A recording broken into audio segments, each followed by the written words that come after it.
Nintendo is changing, and that makes our Nintendo Switches all that much better. I love to see them doing things differently as they move towards an even better era. So good morning, Mario, and good morning, Switch fans. Hope you're all doing fan-freaking-tastic out there. Hit that like button if you enjoy these videos. It does support the channel a lot, and I super appreciate it. Get ready for today's Nintendo news and details in about 10 minutes flat. We're going to kick it off with a discussion on this gold Switch Lite. Are you buying this thing? Are you planning on picking this up? Because I'm honestly shocked. The gold Switch Lite was announced in concert with Zelda Echoes of Wisdom, and it is a snazzy looking system. But pre-orders started yesterday, and you wouldn't know it. It didn't get much fanfare, it didn't get much buzz, it didn't even sell out yet at Best Buy, and this seems shocking to me for a Nintendo Special Edition, a gold one, especially a Zelda gold one.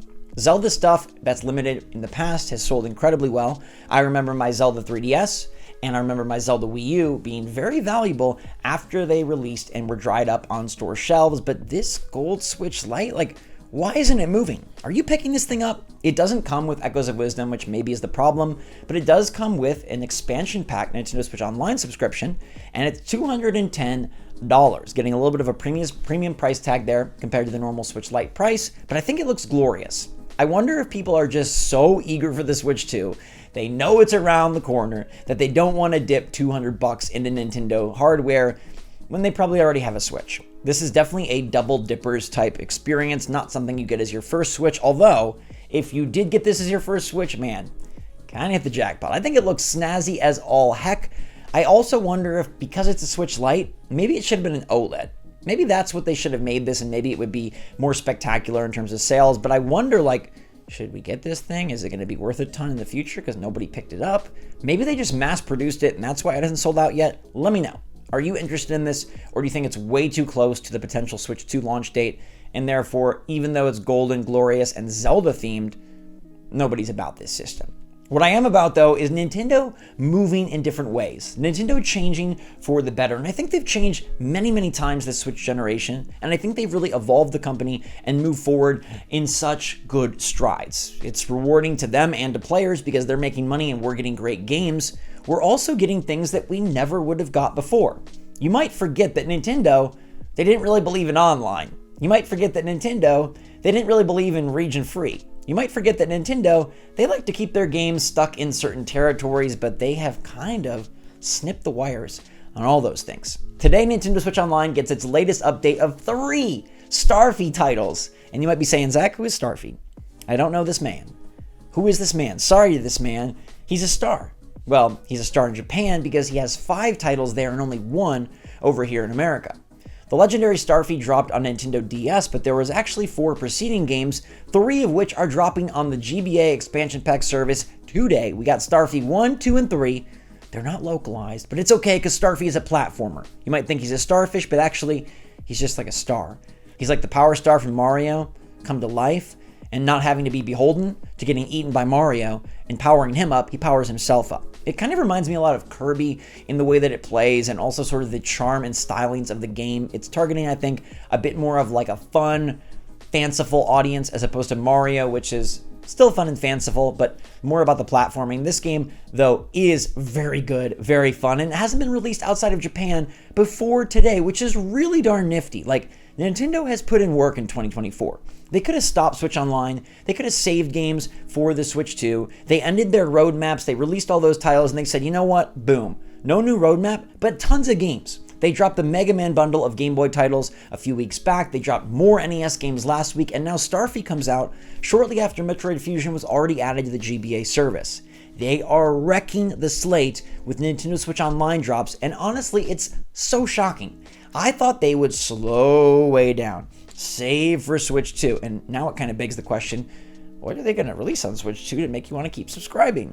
The Mario Kart 8 Deluxe thing worked out great for them on Switch, so did the Animal Crossing New Horizons DLC, but now that they've got N64, Game Boy Advance, all this stuff already on there, and they're releasing titles, even titles not from the territory, what are they going to do to make it interesting and appealing with the Switch 2?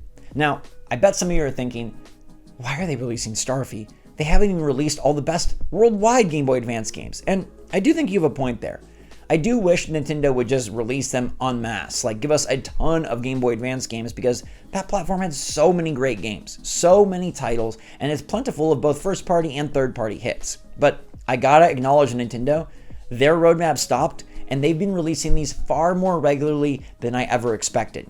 Without a roadmap, they're releasing more regularly than with a roadmap, which makes no sense. And remember, they also dropped Imperfect Dark and other N64 games back at the Nintendo Direct in June, so they have been really just like boom, boom, boom. And it showcases that Nintendo is not taking 2024 off at all.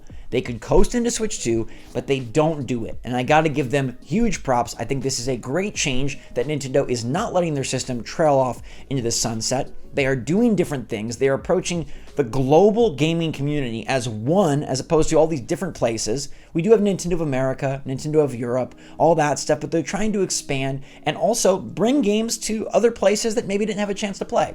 And I don't think you'll have any issue with that non-translation stuff because it's a platformer. You might miss a little bit of the story, but Starfy's a star and he's trying to save the day. That's basically all you need to know. Grab these games now. They're available today on the expansion pack. Very cool, very fun, very just like joyful, cool games to experience and try. And if you ever played Legendary Starfy on DS, then you can find out where this series began back on the Game Boy Advance. Let me know in the comments down below if you're going to pick these games up, because I am absolutely going to download them as soon as this video is done. Now, speaking of done, Dragon Quest III HD 2D looks done. A ton of new gameplay dropped, and that thing looks so sick, so beautiful. I'd probably have to look at them side by side, but this might be the best looking of the HD 2D things ever. It's releasing November 14th, which seems crazy because we just got tons of gameplay in Japanese previews, and it looks amazing. We're seeing so many different environments, so many different scenes, sequences, battles, and it reminds me of Disney. That's what I thought when I looked at it. Not because Disney is pixel, not because Disney is RPG, but like Disney just has that warmth and nostalgia, and you're like, wow, every time you see it. And that's how I feel with Dragon Quest. Like, this game is already out there. You can go play Dragon Quest 3, but I want this version. And I wish it was earlier in the year than November. I think it makes sense for Square Enix to save it for the holiday season. I do think this is going to have some serious demand because it looks so good. And people have gotten privy to the fact that, like, these HD 2D games are actually really nice, usually hold up really well, and look downright fantastic. So let me know what you think about DQ 3 HD 2D now that we see extended gameplay. It looks so lavish. And even if you're not a pixel art fan, even if you're not a 2D fan, like, how can you ignore how beautiful this game has become? Now, unfortunately, this video should be all about beauty. It should be all about great news, but I do have a bone to pick, and we got to get into it. All right, so Nintendo is doing something nasty, and I do not approve. I don't like it at all. I wish that they weren't doing this, and I frankly think they need to address it ASAP, because it's come to the attention of journalists that Nintendo is not properly crediting translators on some of their most recent games, including Zelda, Mario, and more. They're not just not crediting them correctly, they're not crediting them at all, and we have cases where entire regions are being skipped over and acted like, oh, we just mystically did this ourselves. But that's not the case. A lot of people spend tireless hours working to translate these games for many different regions, and that is hard work. That is not easy work, and it should be credited, because realize, without a credit, how do you put that on your resume? I even read that they have to sign 10-year NDAs often. They can't even talk about the game they worked on. Without that credit, there is no way to show that they've actually been working even over the last few years. And that could be devastating to someone's career, someone's livelihood, someone's family. Nintendo needs to address this, and it seems like much of the problem stems from Nintendo not wanting to credit outside external agencies that they've hired. They'll credit their in-house people, like there's 6 people credited for Paper Mario: The Thousand Year Door, one source points out, but that game was localized into 8 languages, and they say it should take 25 people. So where are the other 19? They're not in there. For games like Animal Crossing or Breath of the Wild, you don't really notice that 15 or 20 translators are not in the credits, as there are all the other names from their in-house translators, which is why Nintendo's policy of miscrediting might have flown under the radar. But almost every big title that Nintendo releases, which uses external translators, actually fails to credit these translators. Now, I'm so glad Nintendo is successful. They've brought so much evolution this generation, but this is not cool. You can't do this. It's unacceptable. It puts people in an extreme bind. Do they break NDA to try to showcase that they actually have been employed? Do they just have nothing to show on their resume? It sucks no matter what. And it really could destroy someone's chances at a follow-up job. and I believe a lot of translators work project to project, so this is killer. Iwata would have never let this go down, and Nintendo has made efforts to try to be employee-centric lately. They need to do this one absolutely ASAP. They need to go recredit these people. It's unfortunate it's not default on the carts that have already released, but they can release online updates and at least put these people's names back in. That would take no work. It's literally type a few lines, extend the credits, boom. These people deserve it, they need it, and there's zero room for Nintendo to make excuses. They worked on the game, they helped make it possible. It would not exist in its full worldwide capacity without their efforts. They need to be credited. Let me know if you agree in the comments down below, because I think this is super important, and I can't imagine how scared and shocked and upset I would feel if I had worked hard for Nintendo. I'm really proud of working on a big Nintendo game, and then I have no credit. I have nothing to show for it. Just put yourself in those shoes. It would be miserable and such a feeling of like powerlessness, right? So Nintendo, please fix this. I'm begging you. I appreciate what you're doing in other areas, but get on this now.